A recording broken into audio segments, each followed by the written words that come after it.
On va écouter la réaction à l'instant du ministre français des Affaires étrangères, Jean-Noël Barrot, qui condamne ces frappes massives sur le Liban. Écoutez-le. Nous condamnons fermement ces frappes massives qui, comme vous l'avez dit, en 10 minutes, ont fait plus de 250 morts, qui s'ajoutent aux 1500 victimes de ce conflit initié par le Hezbollah contre Israël le 2 mars dernier. Et ces attaques sont d'autant plus intolérables qu'elles fragilisent le cessez-le-feu temporaire qui a été trouvé hier entre les États-Unis et l'Iran. Le Liban ne doit pas être la victime expiatoire d'un gouvernement contrarié parce qu'un cessez-le-feu a été trouvé entre les États-Unis et l'Iran. Et la destruction du Liban, la destruction de l'État libanais ne détruira pas le Hezbollah, au contraire, elle la renforcerait. Bonjour David Delos. Bonjour. Vous avez entendu à l'instant Jean-Noël Barrot dire que le Liban ne devait pas être, je cite, la victime expiatoire d'un gouvernement contrarié israélien parce qu'un cessez-le-feu a été trouvé.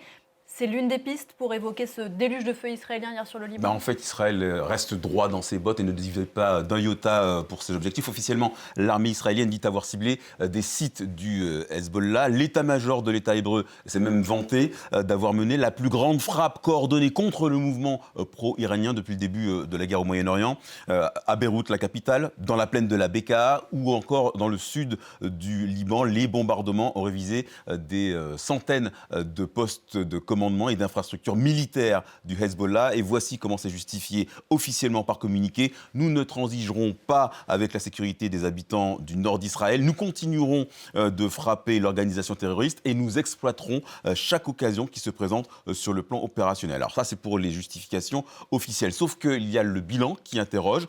Parmi les 182 victimes qui ont perdu la vie dans ces frappes, il y avait de nombreuses femmes, de nombreux enfants. Normal, quand on sait que ces bombardements ont eu lieu à une heure de grande affluence. Et puis, il y a une autre temporalité qui est signifiante, puisque ces frappes ont eu lieu au premier jour du cessez-le-feu décidé entre Washington et l'Iran. Le message, il est bien clair, le Liban ne fait pas partie de cet accord, contrairement à ce qu'avait indiqué le médiateur pakistanais, contrairement à ce qu'avait affirmé Donald Trump avant de rétro-pédaler. Il se dit que ce déferlement de violence viendrait peut-être du fait que Benyamin Netanyahou aurait été prévenu de la mise en place de la trêve au dernier moment par la Maison-Blanche. Alors l'intention n'était peut-être pas de s'aborder les pourparlers, même si Israël s'est déjà affranchi de certaines trêves par le passé, mais l'État hébreu ne veut pas perdre la main et ne veut pas perdre la face, d'où cette stratégie de la terre brûlée et ce qu'on peut qualifier de carnage, n'en déplaise à J.D. Vance, le vice-président américain, qui a eu le cynisme de dire que c'est à l'Iran de décider